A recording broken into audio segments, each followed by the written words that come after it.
We're going to now move on to the fiscal year 2021 budget and warrant public hearing. I'd like to welcome everybody to this meeting, which is co-chaired by Andy, who will be introducing himself and the budget committee in just a couple of minutes. If you have a question as we get into this session, it looks like we have around 20 people in, but most of those folks are on the two boards, about half of them are, I should say, and so that's very good. I will try to keep the conversation flowing appropriately and in a way that works as well as possible for folks. Commenting is reserved for Reedfield residents. Non-residents who have a business interest in town are welcome to comment by identifying themselves by name and the nature of their business. Also, residents would need to just identify themselves by name. We don't have any outside advocacy groups that ask to be represented, but if one joins us in process, I'm open to recognizing them as well. Often when we had stand-up town meetings, people that were representing some of the different places that we were funding, doing small funding with would occasionally rise to speak. So we also have courtesy rules I think that everybody here is quite familiar with, and I'll just try to keep it courteous. We do have, for those of you who are on Zoom, the chat function. You could type in a question there. I will simply just monitor that as we go through to make sure that I'm keeping flow going. But I will try to default as much to a conversational nature as possible. We also, at 685-1813, which is the town number, comments and questions can be given to Eric, who will answer that phone. So if you're watching us on television, you're not locked out of this conversation. You can call and ask a question that way, and we'll forward it. So as much as possible, I'll try to keep it moving along in a way that makes sense. Eric will be sharing his screen as we get into this. So here we are. And if you can see that, this will just kind of tell you what we're doing. So if you'll go right to the third slide, please, Eric. We're, again, I've already welcomed everybody. We'll be doing a presentation and discussion of the summary budget information, and we'll be walking through the warrant itself and having a discussion of the secret ballot town meeting warrant. Next slide, please.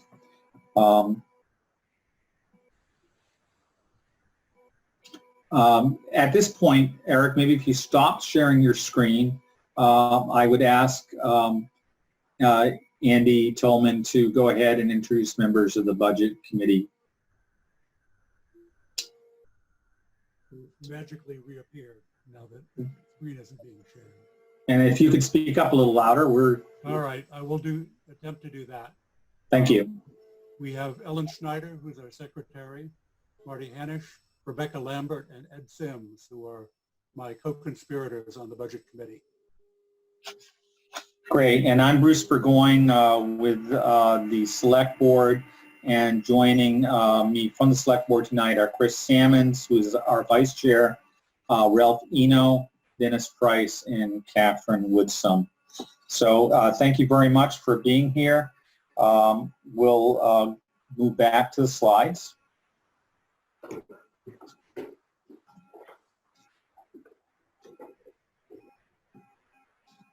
Just a second here. All right. Next slide, please. No, that's not going. It's just technology, folks. We know what we're doing. Well, anyhow, great. I want to just talk a couple minutes about the annual town meeting and the secret ballot. It's on July 14th. Please understand, everyone, that the election day itself was moved from June to July 14th, and that included the primary election. We moved with that election. due to the COVID-19 crisis under the governor's order. So we weren't particularly necessarily ordered to do this, but it made a lot of sense for us to do this. We have also moved voting, the in-person voting, from town hall, where we normally have it, to the Reed Field Elementary School gym. And the reason for that is we can socially distance better there for both workers and voters. We're actually hoping the in-person turnout will be low because the absentee voting is high. We want everybody to vote, and I want to tell you that, you know, my mom served on city council, so I kind of grew up with all of this, and I loved going to election day, and I've never absentee voted in my life. But I'm very much looking forward to doing that. It set an example. I think it's important to do. The absentee voting requests are being accepted right now. If you're a registered voter in Reed Field, or you have a question concerning voter registration, just contact the town clerk. And you can request a ballot either online through our website or through the state, or you can call the town office and speak with the town office staff. And, you know, we'll follow up on voicemail and, voicemail and email requests are not accepted per state law. So I've got to let you know on that, that is important. You can also mail a ballot application to the town office. Absentee ballots are going to be mailed out during the week of June 15th, and the ballots may be returned by mail or placed in the town office drop box by the voter or an immediate family member. And for this election, there aren't any time restrictions on requesting or returning your ballot, other than they must be received by 8 o'clock on July 14th. And again, the new election location for this election on July 14th is Reed Field Elementary School Gymnasium on South Road, and we really do encourage you to consider absentee voting. So with that, if you'll move on to the next slide, Andy Tolman's going to take over the meeting for at least this slide. Yeah, for one brief moment. Before we had COVID, we had over a dozen meetings and presentations to talk about the budget and work on refining it. We had a number of members of the public, other boards and committees, and the select board all worked together on this. We looked through in some detail all the departments. We reviewed the 5-year capital plans. That said, as we were just getting to the end of this, the COVID landed and we were thrown into some level of uncertainty, but we're still pretty comfortable that because we took some significant action to both increase some costs and decrease some revenues, that we are in as good a place as we can be given all the unknowns. We also have arranged with this budget, with the help of Eric and other folks, that the municipal portion of the mill rate will decline slightly in this budget. I think that's the end of what I had to say. Well, thank you, Andy. And I want to just extend my appreciation to the Budget Committee. They always do a lot of heavy lifting in a more concentrated period of time as they review each department and work with Eric on the budget. And then we call them in again because it's an emergency to take a look at some refinements and have some additional discussions. So I'm very, very appreciative of everything the Budget Committee has done. So we're going to move on to a budget overview, if you will, and an update. Eric's going to just walk us through a few slides, and then at the end of that, if there are any questions on his presentation, we'll take them then. I will say just raise your hand or say something if there's something that's not clear, okay? But if you have an actual question that requires explanation, please save it for the end, or maybe I'll even pause partway through after revenues, for example, or whatever. So Eric, why don't you go ahead? We did this presentation at the previous budget hearing, and that was recorded and it was online. So this is the same presentation, a little bit more abbreviated and somewhat updated. We're probably only going to spend about 10 minutes here. All right, thank you, Bruce. I appreciate the introduction. Many of you know that we had started this municipal building project to include both the fire station and the library last year. It was part of this current year's fiscal budget, and we've made pretty significant progress on that, even in the face of some really unusual cost escalations at the start of the year, and then coronavirus at the end of this fiscal year. So we've had some challenges, but we've been very diligent about moving ahead.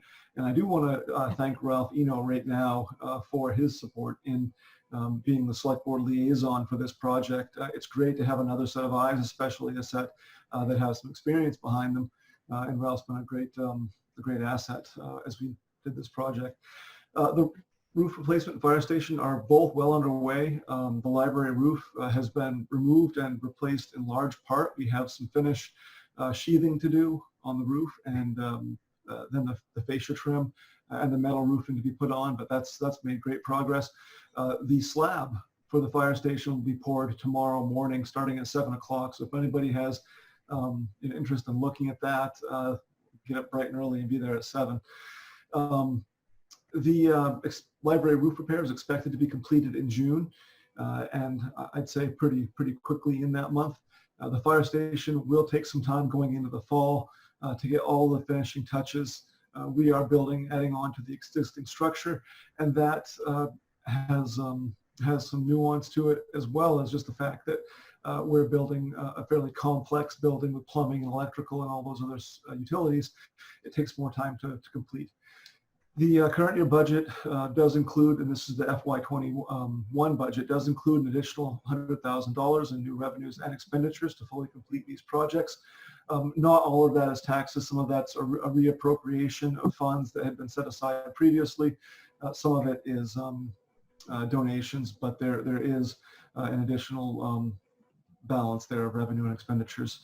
And the total cost for both projects, the library roof replacement and the expansion of the fire station, with full completion, is going to be $925,000 to $975,000. So certainly more than we would have hoped, but we'll be grateful to have two functional and long-lasting buildings at the end of that process.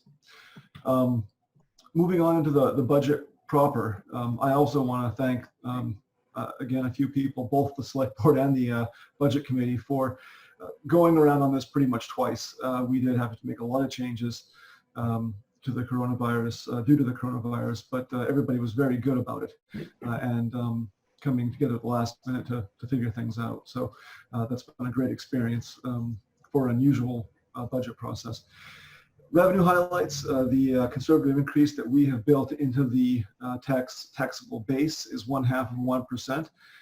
State revenue estimates are set to be at $200,000. That is the same as this year, despite a change in the revenue sharing formula that would have provided us an estimated $291,000. So we're looking at about a 30% reduction there to account for decreased lodging taxes and other impacts from the coronavirus. Other revenues also were dropped about $23,000 in total, and that's taking care of things like reduced return on investments, excise tax reductions, and a few other areas that we modeled after some of the impacts we saw during the Great Recession 2008-2010 era. But rather than model those over 2 years, which is what we saw, we modeled them over one to hopefully get close to realizing some of the same impacts that were similar impacts with this coronavirus situation. The use of undesignated funds, designated funds, excuse me, is up by $99,000 over the prior year, and also undesignated funds are also up. A fair amount of that was anticipated already in the budget. We did spend some more time and make some more effort at considering undesignated fund use and decided that a small increase would be appropriate this year given the uncertain revenue forecast. and designated fund use. We have held that steady, but the one caveat is that these designated funds are typically for projects that are capital related, and not all of those projects will be proceeding this year. We do have the ability to curtail some of that if the need arises. So overall, we're looking at an estimate of 20% increases in transfer station fees as well, which has been a positive trend over the past year. This is just a visual representation of the changes that I just kind of went through briefly. This is here more or less for a point of reference, showing that we have had some major changes in capital where we're not pursuing, in this fiscal year anyway, at least the bulk of that fire station and library project. So that's where that big number change comes from. And administration, we do have some additional costs there that we'll talk about later. Again, a similar graph showing all of the departments. This shows just administration division, which is where our revenues anyway. So I want to give a little bit more detail here, showing those changes at the division level within the administration department. So this is also here for reference. Moving on to expense highlights, administration. Eric, why don't I just stop Sure. for 1 second and just ask if there are any questions regarding revenues. So specifically to revenues, and if there aren't none, Eric, we'll just move on to expenses. Are there any? Thank you. Go ahead. All right, I put the visual there, so if anybody raised their hand, I'd see it. All right, so moving on, revenue, expense,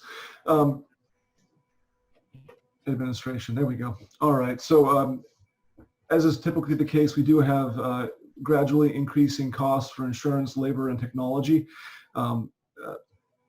Most of those are something that we cannot control. Technology is one that we do have some control over, and we have been over the past 5 years really pushing to increase and include technology in the administrative area, and also other departments as well, to help improve efficiency. And that's a trade-off that I've been really happy to see supported by the budget committee and the public, that they're willing to pay a little bit to have technology in place, website that's functional, and can communicate.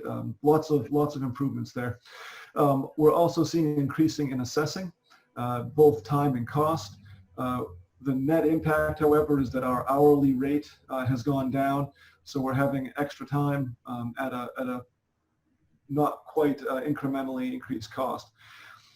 We see an additional $12,000 added to the legal budget.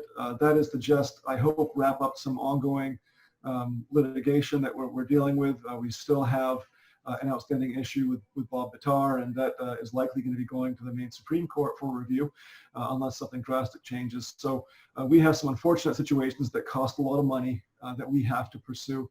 So we did prepare to defend the town and our communities in that way. Moving on to maintenance, the department is up 10,000 plus, and this is really just reflecting an increase in repair work to reduce capital outlays. Again, another trend that we've been discussing at the budget and select board level for years, and we're continuing to make sure we have the right equipment in the right places, and that our buildings are being kept up, our equipment's being kept up, so that we're not in the wrong side of that capital maintenance curve. Boards and commissions, these have been functionally split up in the warrant. That's something we'll talk about more when we get to the warrant, so I won't go into that right now. But one of the goals of the budget committee and the select board has been to put similar things in similar places, and that's what happened. And so we had some changes in how departments were, or those divisions were organized. Community services, a $2,000 increase in animal control. This is mostly due to increases in the Kennebec Valley Humane Society shelter costs, entirely justified, and I'm glad that they're doing this. It's been a while. They've been trying to hold their budget as low as possible, but they provided a very important service to the community, and we actually don't pay the full cost. So as much as I don't like to see the budget go up, I understand why and appreciate what they're doing. moving on to recreation, parks, and activities, we have an increase of $4,000 in beach maintenance. This is to help try to get the beach back up to par, so to speak. Over the past several years, we haven't had enough money to really fund the beach properly, so maintenance activities have been neglected, and it's showing. We want to get beyond that and try to make that beach the asset that it really should be for the community. We have a small $5,000 increase in the rec budget overall, and a $5,000 reduction in Heritage Days, but that is only because it's become an annual event, and the budget has been split. Rather than having $5,000 or $10,000 one year, it's $5,000 each year. So roads and drainage, as with other departments, there's an increase in maintenance cost. We continue to focus on maintaining what we have. We will not likely be doing any paving work this year because of the uncertainty around the budget. So that makes maintenance work even more important. Things like crack sealing, brush work, and really working on that fundamental basis we have to keep the roads in good shape. Capital improvements, we have a very large reduction, as you saw, in the expenditures from the prior year. We still do, however, have projects pending, even in the face of the COVID-19 pandemic, but we've reserved, taking a very cautious approach, and we'll be looking at this as a need, as a priority basis, and being cautious in how we approach those projects. And all that work was supported by a 5-year capital investment plan that was reviewed with the Budget Committee and Select Board, and has been in place for a number of years now. Solid waste, we have a 4% increase in operating budget. Again, facility maintenance is a priority. We have concrete work and some safety issues to address down there, as well as just operational streamlining. We have a need to organize the place a little bit differently to get the most efficiency out of it and get the most value for the residents. Again, another graphic representing these changes. And there are modest increases in most departments. In most departments, though, they're not numbers that would significantly affect the mill rate, and in all cases, they are offset by revenue, incoming revenue, so that the net impact is a basically flat, although somewhat reduced mill rate, and we'll get to that in a few more slides. So as we, just prior to going, and I'm really sorry that I'm interrupting. That's okay. It's kind of the nature of Zoom, if you will. But are there questions on the expenses thus far before Eric wraps up with some fun highlights and some overview of the entire thing, the entire budget? Yes, Seeing none, go. Please do. So Eric, one thing on that, and then there are a couple things from the chat that I'd like you to address before we go on. But you said that we would be not doing paving in this fiscal year. I assume that means we still have the paving in the budget, but we're going to hold off and wait and see how the year progresses until approximately a year from now. That's absolutely right. And the way I did discuss this with the road committee, and they support this approach. They understand the value of our roads as an asset, and we all do. We all want to see them improved. But given the uncertainty, we're looking at waiting until the spring to pursue any paving if and when we have better information on what revenues are looking like, also the cost of materials. Great. Thank you for that. And then there was a question from Joanne Mason, which was, can changes be made or is the warrant locked in? Could you answer that, please? Why don't I answer that? That's really appropriate for me to answer. And I did actually message Joanne back to tell her I would take care of this question at the top of the warrant. But in any case, we have 2 budget hearings, and we've always tried to, as much as possible, communicate what those 2 budget hearings were for. The first budget hearing is when we take suggestions and understand concerns about the budget and we may or may not make adjustments to the budget itself based on that feedback. The second one, the warrant has been posted. The warrant is final, so we don't have a town floor meeting anymore. This is what is posted, and this is what we'll be voting on. So that's the process in total. So I'll go back to you, Eric, to finish up, and I will answer those other questions in turn, hopefully, and I'll make sure that if I don't answer them, that my other board members will make sure that they do get answered. Thanks. Thanks, Bruce. And feel free if you have anything that I can't quite see the message, the comments forms right now, the way I have this set up doing the presentation. But if you see something that needs to come to me, let me know. So I do want to talk about fund highlights because the undesignated and designated funds make up a large portion of our budget and a large portion of the revenues, and important to understand them. We do have a 2/12 policy, and the way we have approached this, we're really coming very close to that threshold that has been established of 2/12 of the fiscal year, and that does include RSU funds as well for expenditures. So we have a very robust reserve account representing two months of expenditures on average, and we're going to be touching that that line, I would say. Again, we're working with estimates, but it is important to note that we found that balance of not digging too deeply, but also utilizing available resources to help minimize the impact on taxpayers in this uncertain time.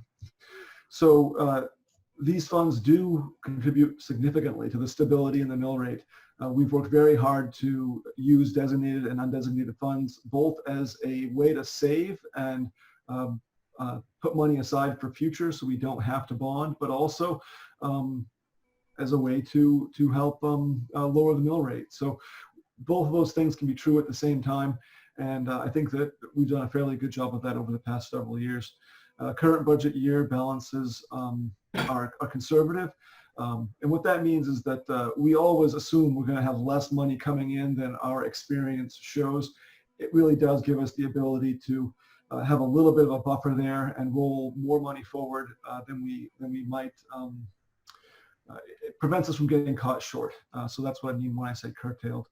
And again, just repeating those two numbers about the use of the funds being up more so in designated. And I will point out that a lot of those designated fund usages were for building improvements and paving. So those numbers likely will, or that value, 99,000, a large portion of that will be returned to those funds at the end of this fiscal year if we don't pursue those projects. The other point I have, the last point on fund balances, is the increase in use really is the result in uncertainty due to COVID-19, and that's something that we had discussed at length at a number of special meetings with the Budget Committee and Select Board.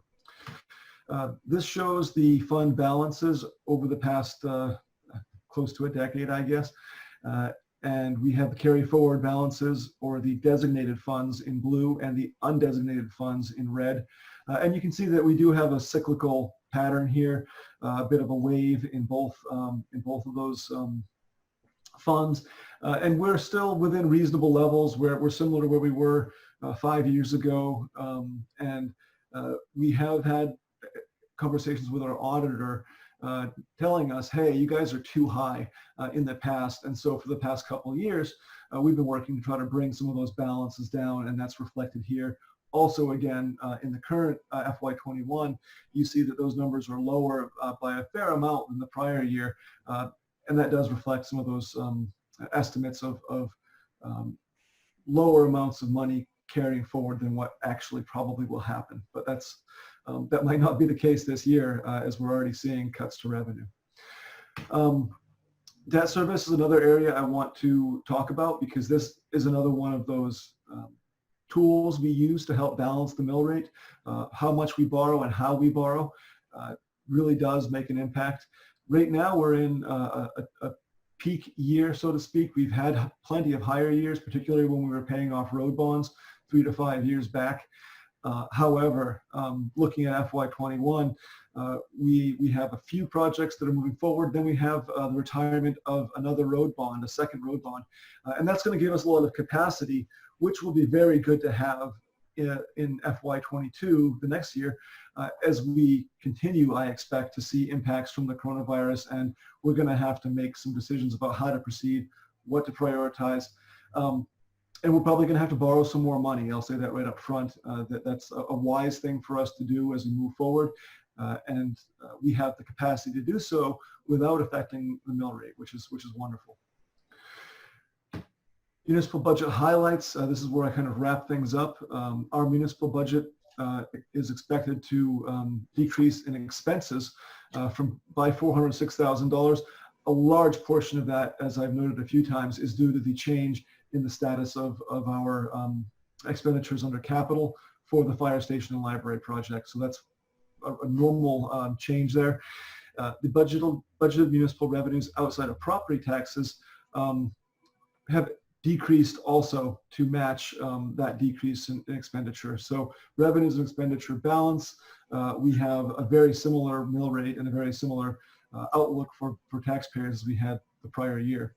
The net municipal tax impact after we account for revenue adjustments is $13,000 and change. And on a municipal budget that's really, 2.5 million or so, that's a pretty impressive, I think, landing on a dime, so to speak. And again, I want to thank everybody involved for helping us make that happen while continuing to provide services that people need and want. Final summary numbers here are that the municipal portion of the mill rate is going down from 3.55 mils to 3.5, and that accounts for about 18% of property taxes. The school budget and county budget highlights. The school information, really they're the best place to go for their budget information. I've got their website up here. However, we do get data and budget estimates from them. These are not approved by voters. This is just information that's been put forward, just like our municipal budget has been put forward, still requires a vote. They're looking at a $75,000 reduction from FY20 down to 3.6 million. So a pretty sizable reduction, and something that will also help affect a reduction in the mill rate overall. And the county budget will have a small increase of up to $293,000 and change. But again, that's for a lot of the important services that we get from the county, including law enforcement, jails, planning services, and much more. Eric, I have a question. Sure. Is that Reedfield's share of the school budget that is there? That is just Reedfield's share, yes. Okay. Yeah, the entire school budget itself is down about $365,000 across all four towns. And so our share of that is 75 when you go through the calculations that are used. I think that's a very admirable job by the school board. And as Eric mentioned, we believe that mill rate will go down a nickel on the municipal side. I'm assuming it's going to go down around 20 cents on the school board side. That goes through a calculation in order to arrive at the precise number, but that should also decrease the mill rate slightly. Yeah, very good, Bruce. It's about a quarter, so you were right there. So I will just kind of summarize here, and then we can move on to some more in-depth questions if folks have them. The combined mill rate is expected to be closer to 19.25 as opposed to 19.55. And those three numbers there that I have, or six numbers, I guess, right? Those three categories show the breakdown, the relative contributions. So it's very good news that we're going to have a reduction in the mill rate as a result of the efforts of the school and the town to meet a need in a time that's fairly uncertain. The other positive here is that due to changes in the homestead exemption, folks that have a homestead exemption, which really should be everybody that lives in this town that's a year-round resident, I encourage you to apply. It's too late for this year. April 1st is the cutoff, but for next year, because of the change in the state formula, people will be seeing another additional decrease. So not only with what they pay per $100,000 go down, they'll automatically see a $90 reduction in their tax bill just because the amount of taxable value that's being screened or sheltered, if you want to look at it that way, has increased from $20,000 to $25,000. So in addition to this mill rate reduction, folks can look forward to an additional reduction as a result of homestead. So that is what I have for the budget, and I guess I'll stop my screen sharing for the moment so we can maybe have a better discussion if necessary on some of the So items. what we're going to do is we're going to get into the warrant next. That's the next part of the discussion. But before we do that, the budget presentation is to give you the highlights of where expenses are. If there's a particular question you'd like to ask about Eric's presentation, you know, when we get into the warrant itself, that same question might be appropriate at that point, but it's presented in a different format and way. So I'm more than open to questions from the floor, please. I'm also more than open to comments from the floor as well, because that's one of the purposes of a public hearing, is not only to, and Dennis, I'll recognize you, but not only to take questions, but to also hear opinion. So Dennis, please. I just want to say thank you to the school board and their hard work for their budget work. And Rebecca Lambert, who is here, serves on that school board as well as our budget committee. So she gets to see both sides of this part of budget making. Thank you, Rebecca. Any other questions?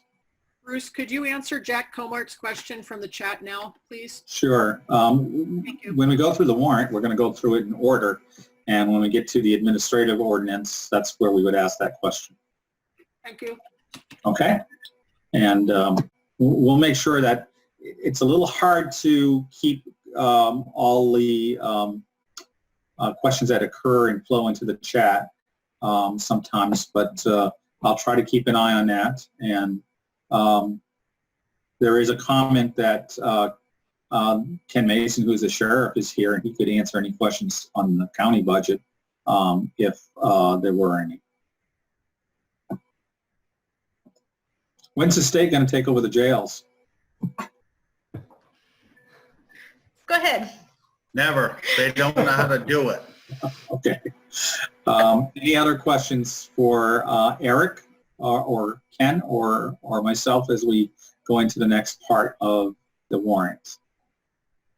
So we mailed out to everyone the warrant with its explanations. And what I'm going to try to do is ask each person to, hopefully, we really cannot do this by displaying the entire warrant on the screen. I guess Eric has it there, but it's going to be difficult to follow, I think. Does everyone have a copy with them? Does anyone not have a copy and want to see it on the screen? I don't see any takers on that. So let's not have it on the screen. So the way I've done this in the past is I can do one of three things. I can group warrant articles by item and make sure that we have any discussion or questions within those groups. And I've tried to divide them into logical groups. Or I could go warrant article by warrant article and look for comment or question on each single warrant article. And also I could read each one and then get the information. So that has some effect on the length of the meeting, but it also may have a comfort point in how people like information presented. So I'm happy to do this at the will of everyone.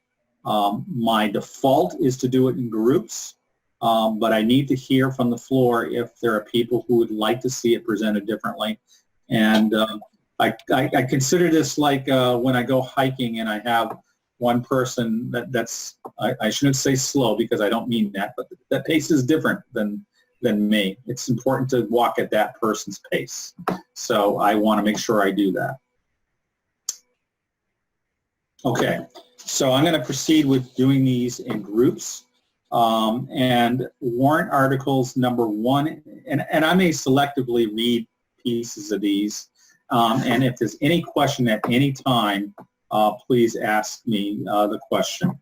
I'll try to keep an eye on the chat, but we're a small enough group, and perhaps with maybe an occasional phone in. I don't know if that'll happen, but I think we're a small enough group that I'm probably going to get a little distracted by the chat. So I'm not going to shut it off, but if I miss something there, just try to ask your question, I guess is my point.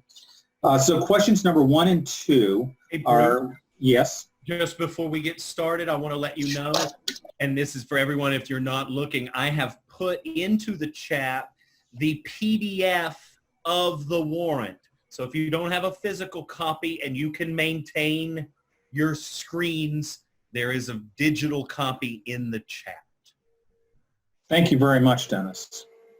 Good resource. So Articles 1 and 2 have to do with elections. That's when we elect a moderator, and we address those terms either by voting for people who are running for office or writing them in the case of some of the blank positions, or actually you can write in for any position. So generally speaking, there aren't any questions on that. Are there any? Thank you. We'll go on to Article 3, 4, 5, and 6. Bruce? Yes. Bruce, has anybody made any interest in being a write-in candidate because of the changes in dates and such? Not that I know of. Okay, thank No you. one has, there aren't any, that is something people can do, declare themselves as a write-in, and we haven't heard of anybody doing that. So Articles 3 through 6 are what I call operations. They're about allowing the town to establish salaries and wages, when we fix the dates for tax commitment, when we authorize the tax collector to pay interest, and what to do if an article fails. So those are kind of operational parts of the warrant article. They're warrant. They're not necessarily usually controversial, but I certainly will take any question or comment on Articles 3 through 6. Seeing none, we'll move on.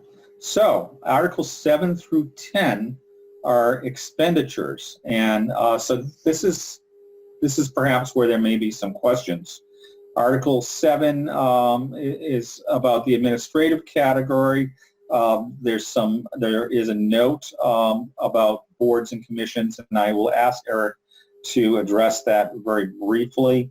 We have the municipal maintenance budget in Article 8. We have community services in Article 9, which include like the library and the age-friendly committee, and Article 10 is about parks and rec. So on 7 through 10, is there an article somebody would like to particularly discuss or ask a question about?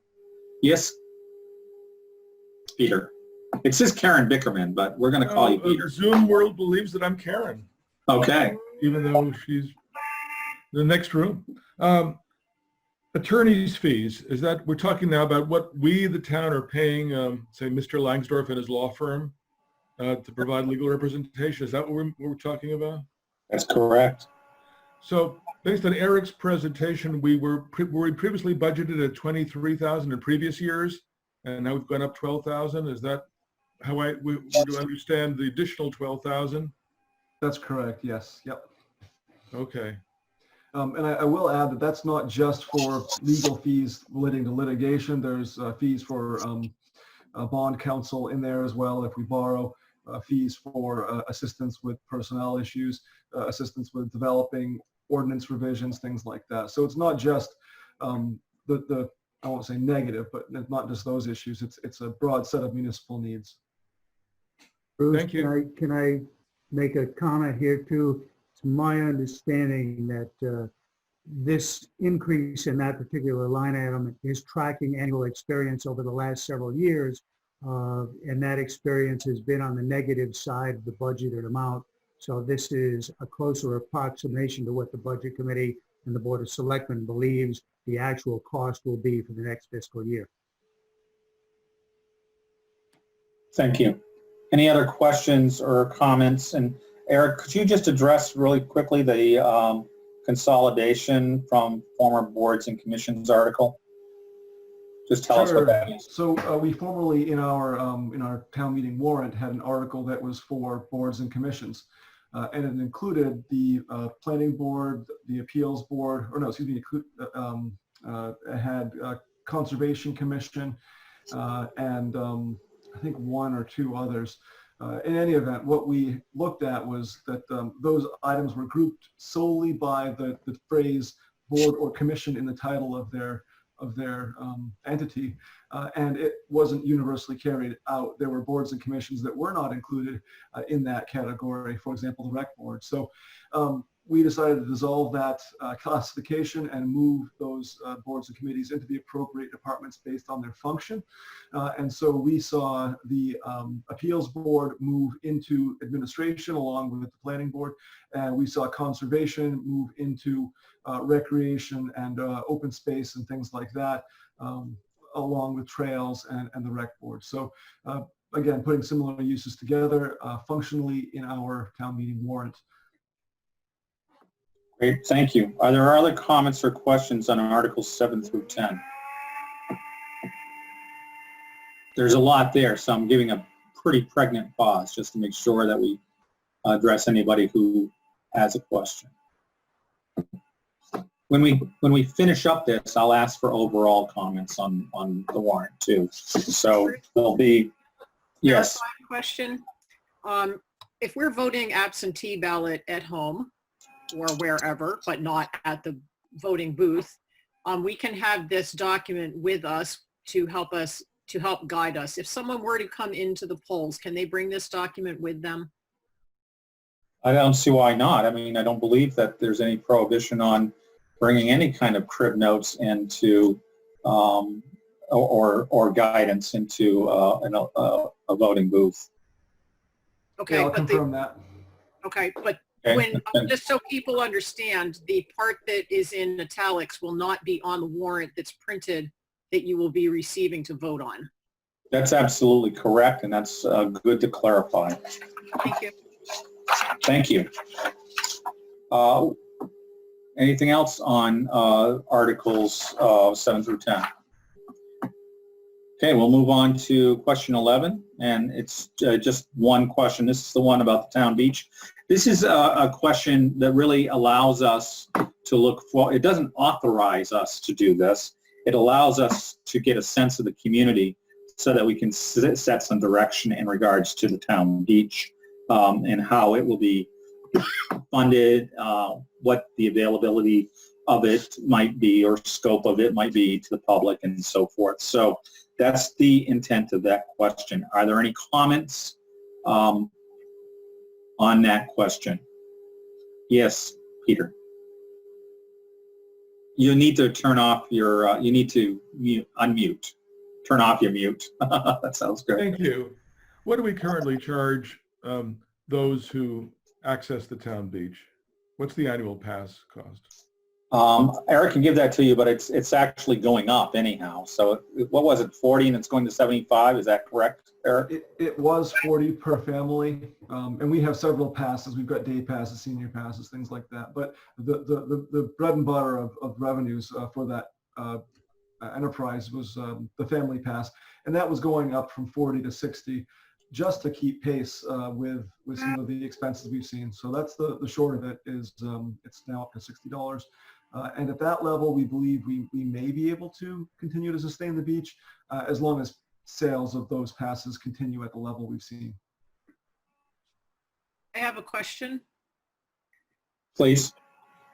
So I know one of the things we had discussed at the select board level has been the current state of some of the amenities offered at the beach. Can you give us some guidance on what will be repaired, replaced, upgraded for this particular season before this article would take effect? Sure, yeah. For this season, we're looking at bringing power to the structure that exists at the beach. My hope is long-term that structure won't be there. We'll have a different one. But right now, there's no lights in the changing rooms. It's really a primitive facility, and so we're looking to bring power down there. That's probably going to be a couple $1,000s for that project. Also, we need to do some significant work to improve the picnic shelters. They need new roofs. The shingles are peeling back. So those are two of the big expenses we'll be seeing. Our power to the building and extension of the life of those picnic structures. The underside is fantastic. It's a very rugged building, but I think Army Corps helped put it in. But it needs some work on the top side. So people who are going to get it passed this year and see a sizable increase can expect to see some improvements that will be coming along with that increase in fee. Yeah, they can, but I'd say more importantly, they can know that if we're not, if we're going to continue that funding model and that approach to the beach, that in the future we'll have enough money to actually continue to do those repairs, which is where we find ourselves now, not being able to do that without draining down the reserve account.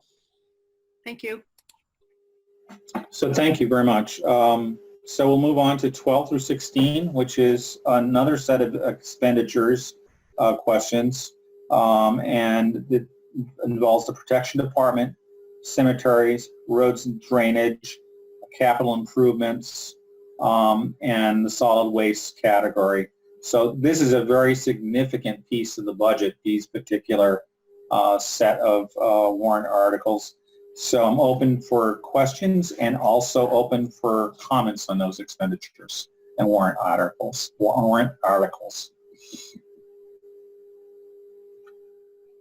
Are there any? Bruce, I want to just make a quick comment that on the explanation document on Article 14, there is a duplication of the prior articles revenue offset. That's an inaccurate statement. It's not $5,000 from the cemetery contingency or cemetery trust fund. Article 14 relates to road work, and we actually have $30,000 in offsetting state revenues from local road assistance program. So that's one correction I wanted to make, just so everybody heard it and can see it. Article 14, it's actually $30,000 from the state as opposed to $5,000 from a cemetery fund. So misprint, we're not burying any bodies underneath the roads. Absolutely right. Joanne, please. On Article 17, you have it continued every year. We have the first park.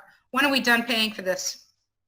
Okay, we're going to get to that in just a minute. We're going to wrap up through 16 right now. Okay. And then All right. you're going to be the first question recognized. How's that sound? Are there any other comments on 12 through 16 expenditures? Any questions? Okay, seeing none, we'll move on to 17 and 18. And what I call these are the regional agreements. So they do involve the Cobussy Watershed First Park and the Kennebec County tax assessment. So we'll just start right in with Joanne. She asked about First Park. Do you want to restate that? And Well, I just remember when I was a selectman and they voted to participate in the first part, that there was an end to the payments.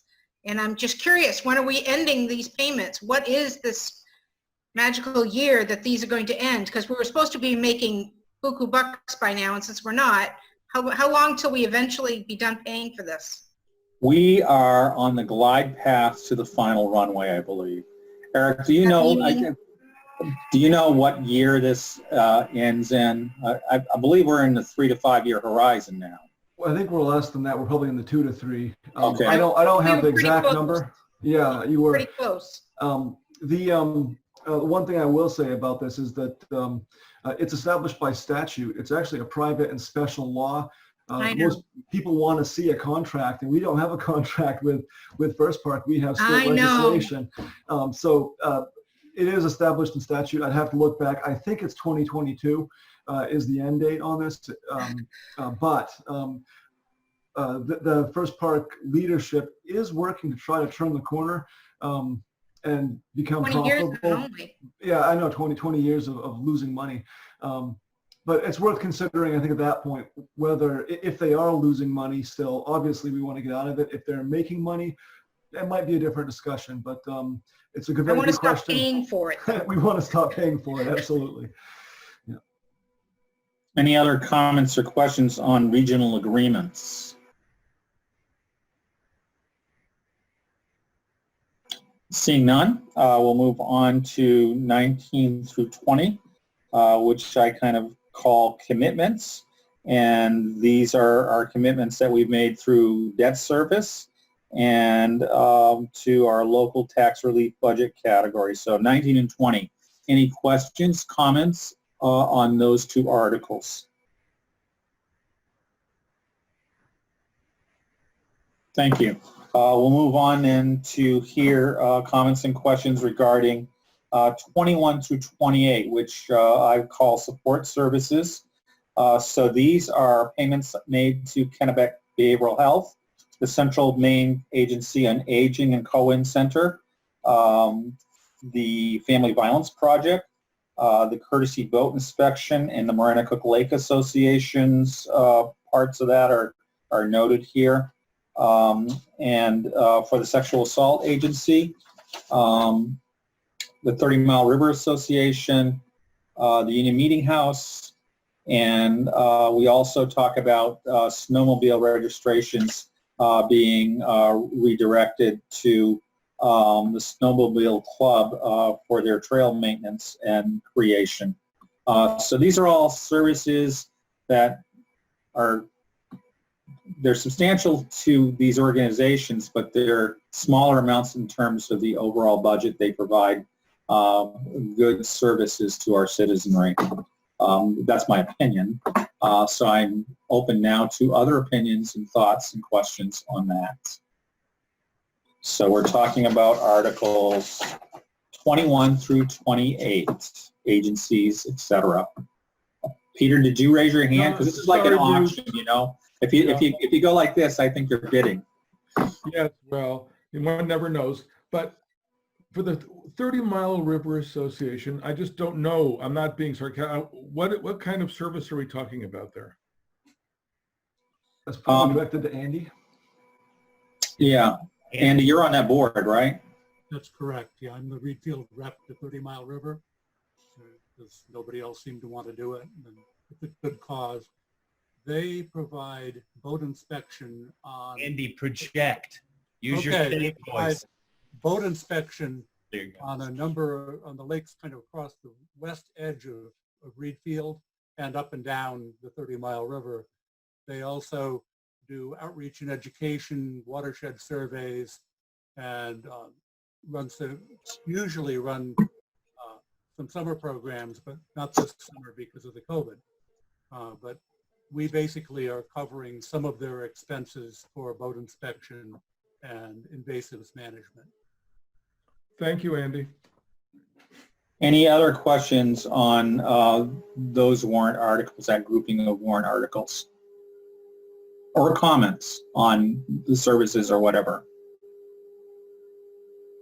Seeing none, we'll move on to 29 through 31, which I call set-asides, which addresses our use of the undesignated budget category, also general assistance, and expenditure of revenues from federal, state, and private grant sources, authorizing us to accept funds and expend them in grants and so forth.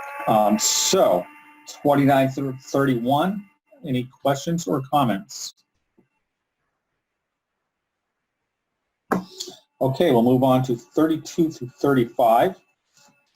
This is revenues. So Article 32, 33, 34, and 35 address different resources of revenue that come to the town. It recognizes what they are, and it allows the town to vote to accept these sources of revenue. And they all reduce the tax commitment for the most part. This is an opportunity for you to ask questions about revenues in particular from individual sources if you wish, or just to make a comment on revenues or revenue estimates. So we're open for comment and question on revenues. I have a question on GA, Eric. Does the state reimburse us for half of what we distribute? Yeah, that's exactly right. We have a note about $5,000 being offsetting revenue for the $10,000 total expenditure. And that was quite an increase from last year, correct? Yeah, I believe it's double, but I'd have to look back. Okay, I think it is. Thank you. Did we increase that because we were concerned about COVID? Yes. Yeah, that's exactly right. Yeah. How much Okay. did you increase it from last year? 5,000. Yeah. Do you think that's going to be enough? I don't know. I do know that we've seen minimal usage of general assistance, not because there's not a need, but because the program itself has very high thresholds, in large part because of that state involvement and the state reimbursement factor. We see much more use of our local assistance programs, whether it's the wood heat program that we have in place or the bottle money that comes from the transfer station that goes to heating assistance, electric assistance. Those programs we see a lot more use because the barrier to access them is much lower. If general assistance doesn't meet the need, we have other avenues that we can utilize as well.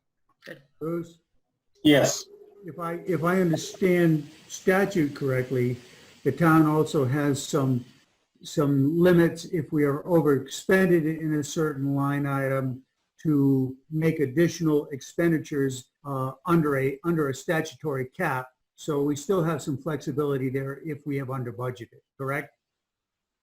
That's right, and I'll extend that and say we also have authorization from the state.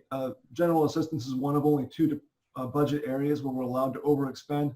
The other is road maintenance. So we have authorization from the state, if need be, to overexpend that line if there's a need. And that portion, and some portion of that over expenditure, as Catherine mentioned, would be reimbursable. 50%, yep. I mean, we did increase it. I mean, and not insignificantly based on past experience. But, you know, as I've said all along, a lot of what we're facing may be completely unpredictable. So we'll just have to be nimble and deal with it. So are there any other questions or comments on 32 through 35 revenues? Seeing none, we'll move on to Article 36, which is another question. And this question authorizes the Select Board to move money from the unassigned fund balance up to $200,000 to meet projected revenue shortfalls due to the coronavirus emergency.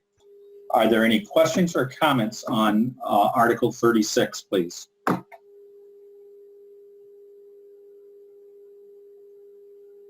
Going once, twice, we're all set? Thank you.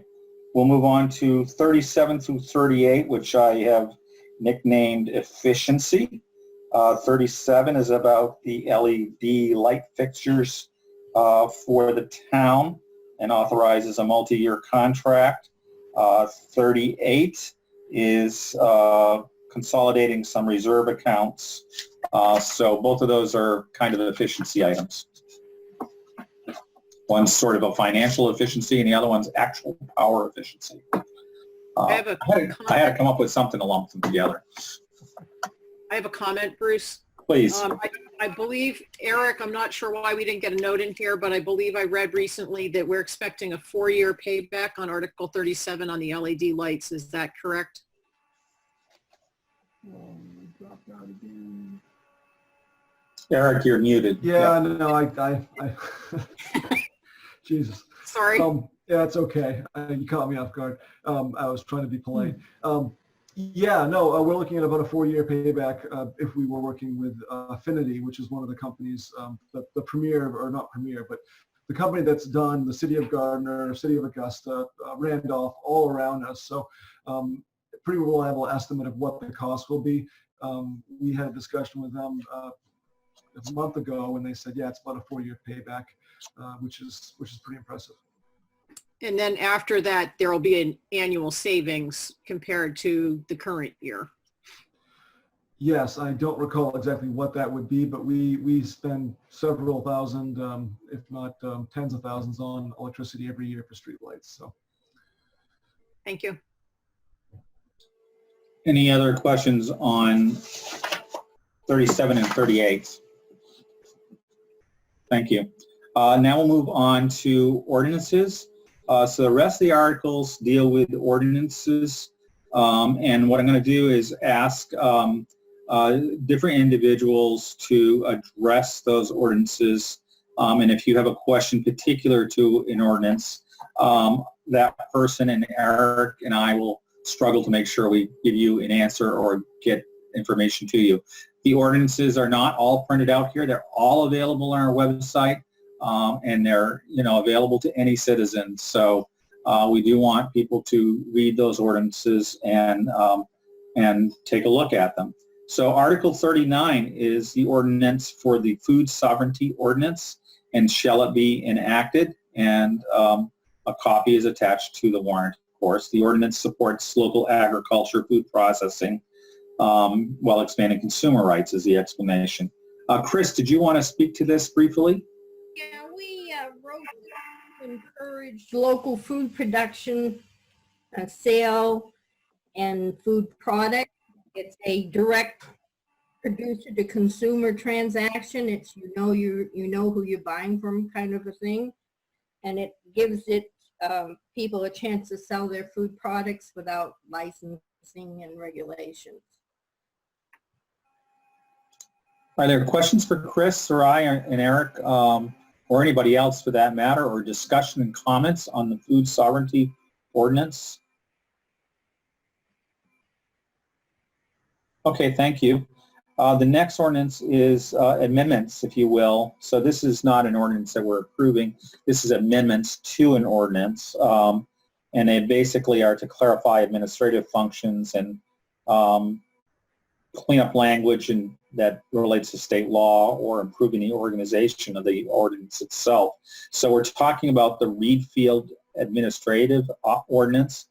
Eric, if you would address that, and Jack Cormorant had a question on that. So go ahead. yeah, so there's a couple of changes in here that are significant. One is really a clarification, and that first is the ability of the town to expend money from reserve accounts for which for their intended purpose. There's some discussion among auditors as to whether that can or should happen, and it's typically understood that yes, those if you have a reserve account that's set aside for paving, that in any given fiscal year, if you have a need for paving, that you would be authorized to expend that. However, that's not a universal interpretation, and I think that it's important for the taxpayers in Reed Field to make a comment on that. And so that is in there as a change. The other item is the removal of a process for waiving foreclosure. And that, to answer Jack's question, is simply being removed because it's in conflict with state law. State law doesn't give that authorization to the select board. It's really only an individual town meeting vote, or even before it gets to that point, it's a decision of the treasurer of the town. Obviously responsible and responding to the select board, but the wording that we had in there was more or less wholly in conflict with state law. So that's the reason for the removal. The process still exists. It would just exist under the guidance of state law that we try, if we can, to not duplicate in our ordinances, because we usually flub it up or the law changes, then we have to change our ordinance. Jack, did that answer your question? So, can you hear me? Yep. Yes, I can. So, if the town was foreclosing on a piece of property and decided that it didn't want to execute the automatic foreclosure of the tax lien, there is a process under state law that the town could follow to not automatically foreclose and instead work with the homeowner. Yeah, absolutely. Okay. And I can get you that stuff. We this is something that came up during the last foreclosure process that we were working on. We always have a few at the end of the season, and just digging a little bit deeper, realized that there was that conflict, and but even if we wanted to, the way we had it set up wouldn't allow us to do it legally, which can cause problems with banks and with residents. And part of that was also that there's a requirement for us to go to a town meeting, which means we would undoubtedly have to hold a special town meeting to deal with it in a timely manner. And that would have to be done before the foreclosure date. Is that correct, Eric? That's right. That was another part of this, is that the process we had was a bit cart before the horse, in addition to being, those other issues that I identified. Right. And so that allows the town legislative body to have a vote in what is going to happen when we're considering not foreclosing on something. That's what state law says. And so we have to do that rather than what we had on the books. Yeah, exactly. In many ways, it's a better process because in my role as treasurer, I am reviewing these foreclosures and reviewing the notices that go out 60 days, 120 days in advance. If I see a property that looks like it could be a problem, or that there's a special circumstance, I can address it either towards a poverty abatement, working towards some other kind of resolution, but also, and most importantly, this waiver process really is more intended for nuisance properties. If, say, we have a property that has environmental concerns, the town could have a meeting to go through the process of declining that waiver. It doesn't, or not declining the waiver. We can go through the process through town meeting as opposed to the mechanism we had established.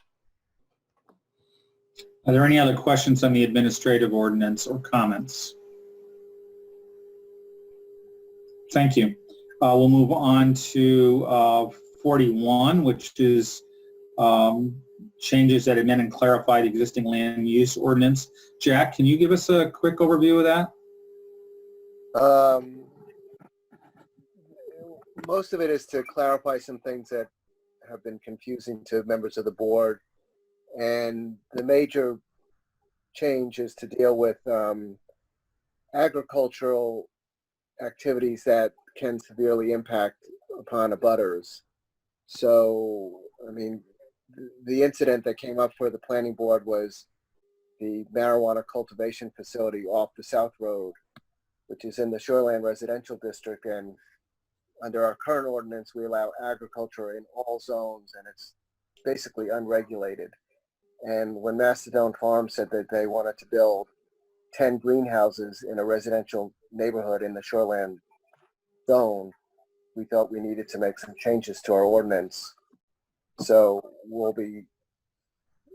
these activities will still be allowed. They won't be allowed in the Shoreland Residential Zone and a couple other zones. And they'll be subject to site review if they are sort of intensive agriculture, sort of larger scale agriculture activity. The existing agriculture activities in town really wouldn't be affected by this. It's for new enterprises that might be large scale. So other than language clarifications perhaps in the land use ordinance, which often occur, that's the major, if you will, clarification item or new part to the land use ordinance. Is that correct? Right. Yep. Okay. Are there questions that Jack or anybody else could answer? Go ahead, please. Catherine? Oh, let Peter go first. I'm sorry. Okay, Pete first. Yep. As I understand it, though, I haven't actually read the proposed ordinance. I'm sorry. there is an attempt to clarify an ambiguity in the definition of structure. Right. In terms of what's needed for a building permit. And if I understand correctly, but Jack can correct me, the proposed ordinance amendment would mean that if you're installing a mini split heat pump on your house, you would definitely need a building permit. Right now, I think it's ambiguous. And the appeals court found it ambiguous last year. Yeah.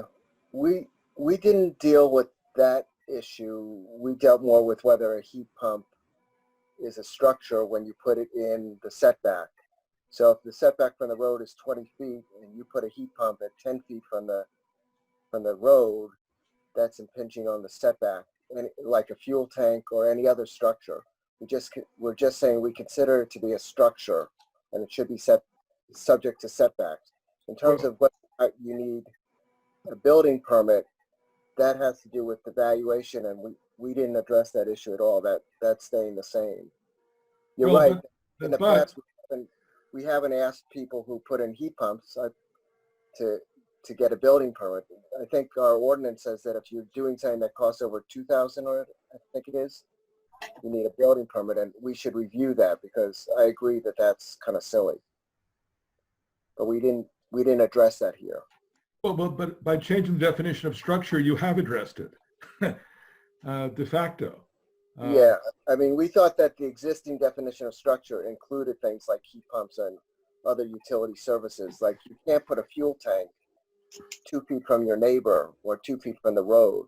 And we view the heat pump or other utility structures to be the same as a fuel tank or a generator. So we thought the ordinance was clear until the appeals board made up some weird logic. Well, it wasn't weird logic because, for example, under the current definition, towers are not structures. So, it wasn't really clear to us. But under the proposed ordinance now, the effect would be that anyone putting in a mini split would need a building permit. I'm not saying it's a bad thing, but I think that's what it does. Well, if they're not in the setback zone, then we don't care. But you're right. We should change when you need a building permit, which is different from what's considered a structure. So I have a question that pertains to this. So if someone's replacing their heating system or their hot water heater, does that require a building permit? I mean, I guess it's in the land use ordinance, this thing about any expenditure over $2,000 requires a building permit. And I always thought it was done for tax assessing reasons so that the tax assessor knew when somebody was making a significant improvement to their home. And we on the planning board have never dealt with that provision. Because I didn't think that utilities were structures. I thought that utilities were just an appliance in the home, and we don't get a building permit for a new washer or refrigerator, which could cost much more. Right. The planning board doesn't care about what goes on inside the home. The planning board only cares about, do you meet setback requirements on the outside of your home? So we wanted to prohibit people from putting utility services like a fuel tank 2 feet from the edge of the road or 2 feet from their neighbor when there's a setback requirement of 20 feet. Because we didn't see us, to the neighbor, that doesn't matter whether it's a fuel tank or any other sort of structure or building. It should all be subject to setback. In terms of what's inside your house, you're putting in a new kitchen or a new heating system, that's something the planning board doesn't care about. It just so happens that I think in the land use ordinance, which the planning board oversees, is the provision that if you're expending more than $2,000 in materials, you're supposed to get a building permit. And at some point we should discuss that with the tax assessor and the select board about when should people get a building permit and what's the purpose of getting a building permit. Again, if it's on the inside of your house, the planning board doesn't care. Right. Can I make I think it's important to distinguish between what's a utility and what's part of the structure. Yeah, we do exempt like utility hookups, your electric meter and things like that are on the exterior of the house that maybe protrude, a foot or so. We're not counting those as structures. But when somebody puts up a fuel tank or a generator or a mini split in the setback zone, then we do care about it. Okay. Can I? I don't want to prolong the discussion, but is there a process that leads to a proposed ordinance change going on the warrant? This warrant here? Yeah, no, okay, so we have here an article that's going to a change in the land use ordinance, and knowledgeable people are raising questions about what exactly it means or doesn't mean. What I'm asking is, was the process of developing this proposed amendment a public process that invited input? Yes, Yes. we had public hearings. Okay, so these questions could have been raised at that time. Right. Okay, thank you. And questions that come over the normal course of further discussions, such as the note I've made about when should people get a building permit. That's good information that's come out of this, that obviously Jack's recommendation that various parties in town will take a look at this and discuss it, that makes a lot of sense. But the warrant, the ordinance as written is what we will be voting yes or no on. Can I make a comment? Please do. So my house is the one that started the whole debate. My heat pumps. So I want to make a note that I understand the planning board's rationale. I have a background in land use planning and totally understand why they made the decision they did. I think I would suggest that, so my experience with having an 1830 house and trying to retrofit it to be more, to have a greener heating system, you know, as mine is aging and failing, I wanted to put in heat pumps instead of another oil furnace. Frankly, the oil furnace would have been a lot easier row to hoe in terms of permitting. And that feels like maybe not the best policy from the point of view of trying to encourage people to retrofit old houses with greener infrastructure. So without calling into question the logic of the planning board, because I totally understand it, I think as you discussed earlier in the call, this call about, you know, interest in, well, maybe it was in the candidates night session about interest in, you know, what's the potential for solar, and maybe it's worth thinking about, are there exceptions that the planning board and the town as a whole would like to make to incentivize upgrades that are environmentally friendlier? Thank you very much for that comment and suggestion. Are there any other comments, questions on the land use ordinance? We'll move on to Articles 42 through 49. Dennis is going to speak to these articles.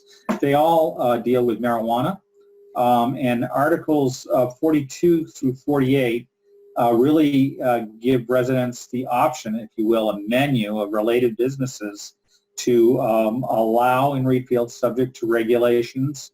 And the overall arching ordinance is actually question 49. So if various questions 42 through 48 pass and 49 passes, then those questions would be enacted and those activities would be allowed, I should say. If none of them pass, then 49 becomes moot to some extent. So we'll get a feel for the public's position on this. So Dennis, I'm going to turn it over to you. Okay. Hello, everyone. I just want to sort of explain how these are laid out, why they are laid out this way, and what exactly it means. I worked with Bruce and Eric to try to sort of give the voice and choice to the people who are voting, and that is reflected in the way that they are listed on the warrant.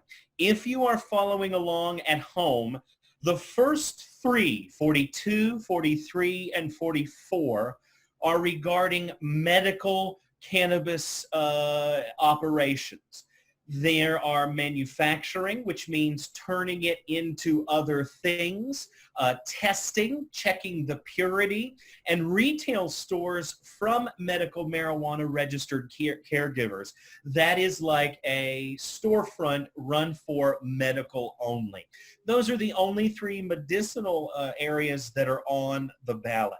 The last four, 45, 46, 47, and 48, are adult use, or sometimes called recreational use for cannabis. You can see that it's cultivation, which is the growing, the garden, and that facility. Manufacturing is turning the cannabis into something else, using a machine to turn it into some sort of concentrate. Testing tests the purity, and marijuana retail stores for adult use include stores that anyone can purchase cannabis who is over the age of 21. We put them in this way, sort of what we call the cafeteria option, because we have the ability to vote on each one of these. So if there's a particular one that the town of Reedfield does not want or has issues with, then that can be reflected in the vote. Number 49 is the umbrella. It is the overall ordinance. And we put it at the end because we wanted people to choose and know that they have choice, so that they didn't just vote yes or no on whether they wanted cannabis. They had an opportunity to say exactly what it is that they wanted. And this ballot gives the opportunity, numbers 42 through 49, to give that choice. So we're open for comments and questions. I'm going to make an overall comment.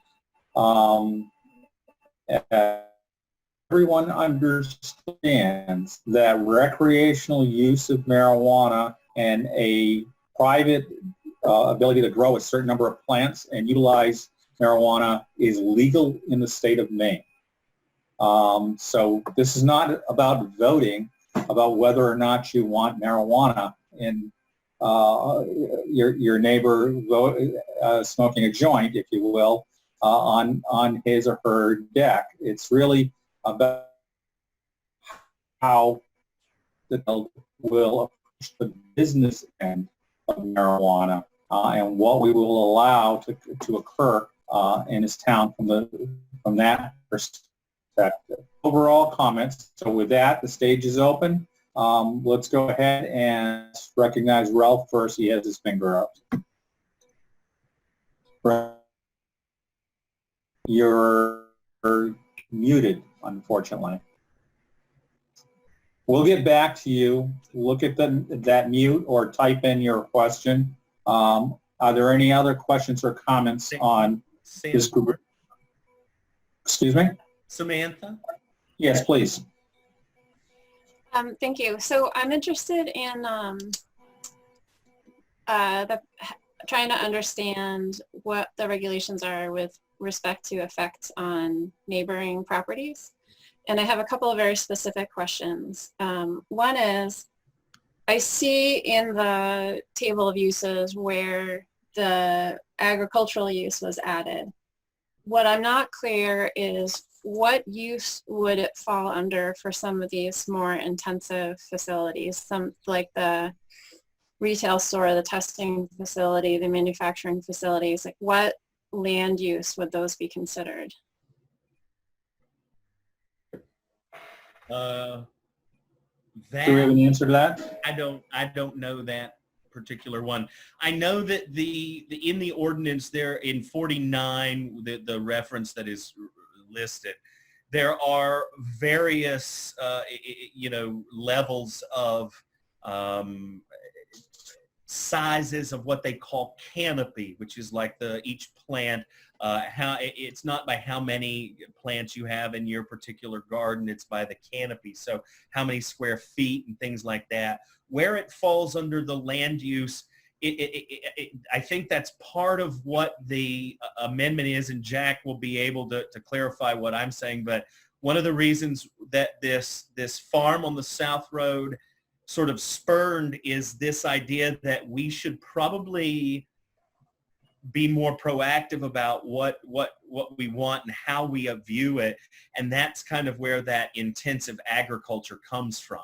It's to me, that's the best way of going about it. If somebody else has something better or more educated to say, please do it. And nothing in these ordinances, these articles or questions supersedes existing permitting and so forth that the town would have in its approach to, as it would for any other business. So I'm just going to make a statement here that I hope clarifies a little bit of this. If you lived, for example, in a place where growing marijuana and having intensive lighting and trucking and so on and so forth was prohibited, you could not grow tomatoes with intensive lighting and trucking at that location either. This is an agricultural product and would be treated in the same way if allowed by these ordinance questions. This is Jack. Oh. Can I make a comment? Yeah, go ahead. Go ahead, Jack.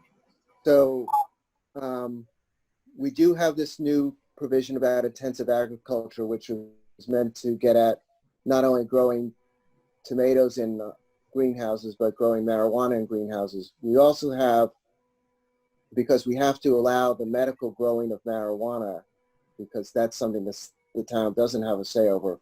Mm-hmm. We do have separate standards for the medical marijuana growing in terms of odor controls and other standards, setback, security, lighting, and all those sorts of signage and things for marijuana growing, in an attempt to make sure that it has as little impact upon abutters as possible. And if the town votes to approve adult use growing of marijuana, the ordinance we have would subject that to these restrictions. Jack, the particular question I'm asking, hopefully you can answer it, is so with a land use ordinance, you first figure out what the land use is that you're talking about based on, you know, what the definition is, and then you look at the table of uses to see whether it's allowed in the zone that you are concerned about. And I'm trying to figure out, when I go to the table of uses and I think about like a testing facility or a retail store, what use should I be looking at in the table of uses? Well, retail store we do have in the table of uses. I'm not in front of the table of uses right now, but we do have retail and we do have stores. So in the absence of us changing the ordinance, we would view it as a retail establishment, which is not allowed in certain zones. And the like the testing facility and the manufacturing facility, what do you think that use would be? I'm not sure. We'd have to look at the table of uses, and we could always add a category. You know, we'd have to amend the ordinance. But if there was the testing facility, for example, we try to fit it into something that's already there, but we might ultimately add marijuana testing facilities as to the table of uses. So I have a second question too about the just the open grow under 250 square feet, but just to close out this one item, it's hard for me to understand the implications of this ordinance because I don't know where these facilities will be allowed. So I don't know where a testing facility would be allowed. I don't know where a manufacturing facility will be allowed. Like, you know, so it's hard for me to decide whether I think that it's a reasonable application of the ordinance for the town. Okay, boys, can you be quiet for a minute, please? Thank you. At work, well, we're having, I work from home now, and so we jokingly refer to our children and their friends as our coworkers. So my coworkers are having a snack, so if they're a little loud, I apologize. We would try to fit it under existing uses. I'd have to look at the table of uses, and I'd be happy to talk to you, but we didn't write if the town adopts these provisions, we would then rewrite our ordinances to put more detail. I think, Sam, what we are looking at here, there are state parts, you know, in terms of where cannabis facilities can go, in terms of where schools are located, and things like that. So that's not going to change any with our ordinance. The other thing is, this is, to me, this is the very beginning of the process of saying this is a conversation that we are going to begin to figure out. You know, I think it's totally important, you know, because testing facilities, what are they, you know, like Jack said, you know, we have, if there's an existing thing, but if we have to change. So I'm interested in, you know, again, like Bruce mentioned, what is the temperature of the town? And these are all questions that I think we have to answer once we know that there is a green light given. That's all. Well, so I can totally appreciate the desire to get a temperature reading of the town. My understanding of this is that if this passes, then it's immediately an option as soon as people can get licensed. Sorry, hold on.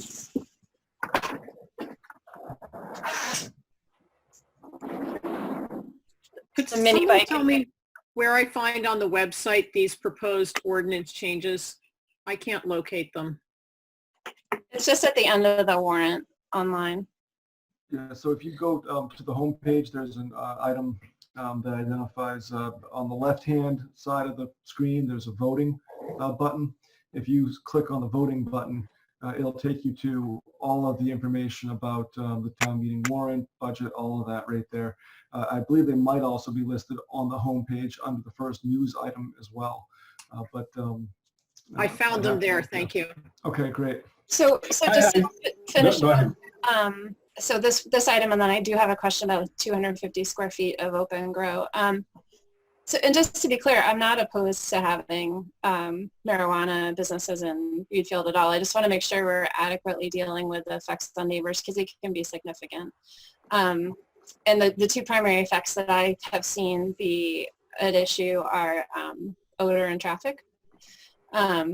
So my understanding is if these pass, then, and someone gets a license from the state, then they can immediately apply for a business in Reedfield, and that the whatever is on the books in terms of land use ordinance would be used to process the permit, meaning that it would be at the discretion of code enforcement officer for anything that he'd be deciding what the use was, what, you know, where it fit in the table of uses, and then be issuing a permit. And if that implicated the planning board, great. If it didn't, based on the table of uses, fine. And so I may have that wrong, and so correct me if I'm wrong, but I think that once the ordinance passes, we're open for business. And well, so is that wrong, Jack?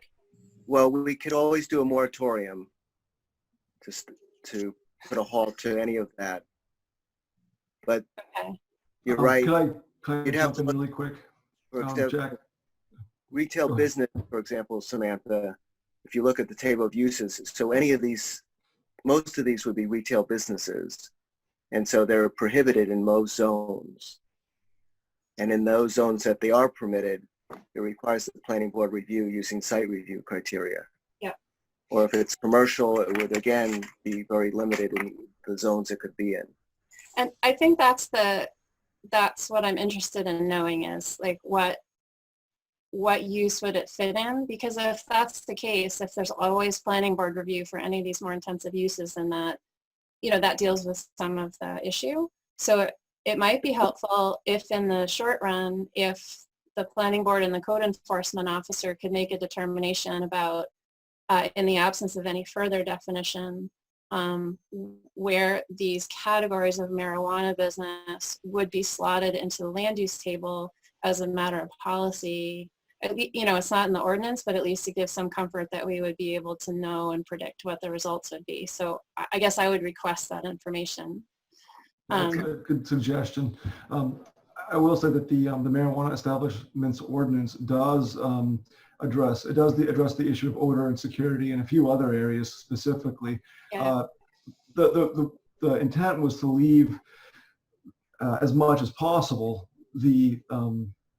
address the impacts that are most concerning, but then leave the way these businesses are looked at as similar as we could to other businesses. So once we've mitigated those factors that kind of raise them above and a little bit outside of normal retail, odor, security being two of the primary, the intent was to allow them then to be treated as equals with other businesses. So the traffic issues will be looked at based on the number of vehicle trips estimated, things like that.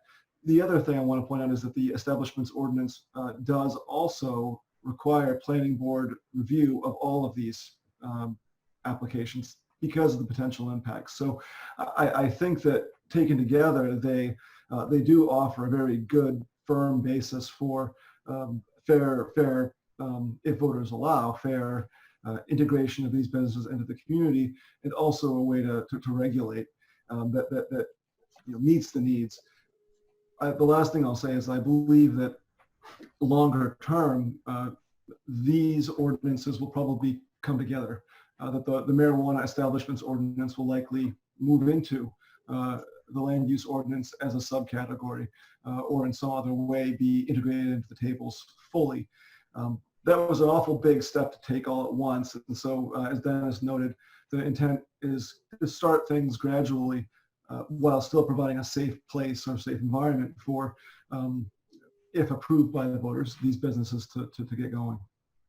Thanks, Eric. And I just have one more question, which is, it appears on a quick read, and I haven't spent a ton of time with this, that places where they're going to grow up to 250 square feet unenclosed, so just in your field or your yard or whatever, there's no odor control requirement. Is that accurate to say?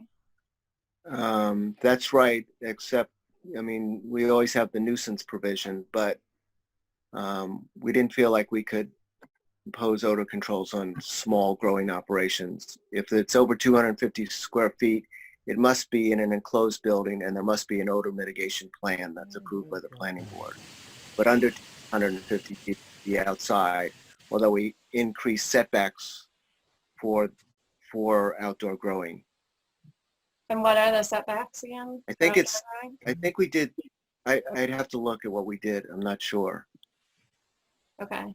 I guess that's, I mean, I think that I don't have concerns about the security provisions, and I think it's admirable to have when anything that's indoors, it's contained, have a no odor at the property boundary standard, assuming we enforce it, and hopefully the traffic provisions will be robust.